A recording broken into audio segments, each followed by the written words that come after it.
જય હિન્દ મિત્રો, કેમ છો બધા? મજામાં? આજ મારો એક આ વિડીયો સ્પેશિયલ ખેલૈયા માટે, જે લોકો ગરબા રમે છે અને ઢોલના તાલે બહુ સરસ મજાના રાસ ગરબા લે છે, એમાં જે પણ હોય તે બધા જ ખેલૈયાની વાત છે.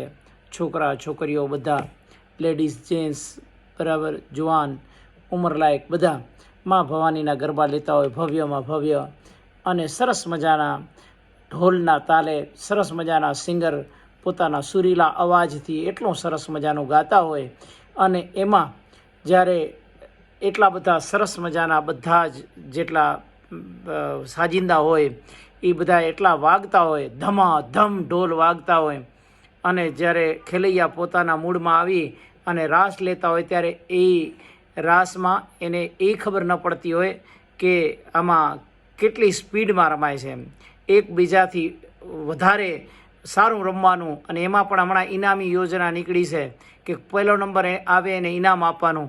અને આવા જે પણ ઢોલના તાલે જે રમતા હોય એ લોકોને મારી એક ખાલી નમ્ર અપીલ છે કે જેટલી તમારી કેપેસિટી હોય ને એટલું જ રમજો, બરાબર.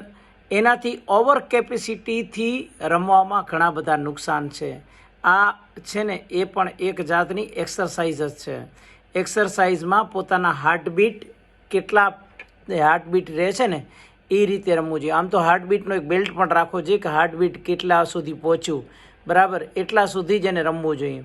પણ તમે રમવામાં ને રમવામાં તમને એ ખ્યાલ ન રહે કે કેટલું રમાઈ ગયું, કેટલું ચલાઈ ગયું, કેટલા કૂદકા મરાઈ ગયા, કેટલી બધી બેહણી મારી, કેટલી ફેરાટી ખાધી, બરાબર, અને તમે ઢોલના તાલે એટલા બધા મશગુલ થઈ જાઓ, બરાબર, કે તમને તમારા હાર્ટબીટનું ખ્યાલ ન રહે, બરાબર. આમ તો મા ભવાની, મા જગદંબા તમારી રક્ષા કરે, પરંતુ ચેતતા નર સદા સુખી. એટલે કોઈની કોમ્પિટિશનમાં આવી અને ઓવરફ્લો એટલે તમારી કેપેસિટીથી બહાર ન રમતા, બરાબર. કારણ કે ગયા વખતે પણ ઘણા બધા હાર્ટ એટેકના કિસ્સાઓ બન્યા હતા, બરાબર. એટલે હંમેશા આપણું શરીર છે ને એ પણ એક એન્જિનની જેમ જ હાલે છે. તમે ગાડીની સ્પીડ હોય 120 સુધી ચલાવો તો વાંધો નહીં, પણ 180 જવા દો તો એના ફૂરચા ઉડી જાય, બરાબર.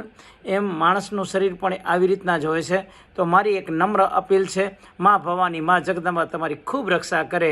પરંતુ મસ્કતમાં બેસીને મને જરા ચિંતા થઈને તો મને એમ થયું કે હાલ એક વિડીયો એના માટે બનાવી દઉં કે જેટલા ખેલૈયાઓ રમે પોતાની કેપેસિટી પ્રમાણે રમજો, બરાબર. જય મા એકલ, જય મા જગદંબા, જય મા ચામુંડા. અને આ ચેનલના મારા વિડીયો જો તમને સારા લાગતા હોય તો સબસ્ક્રાઈબ કરવાનું ભૂલતા નહીં.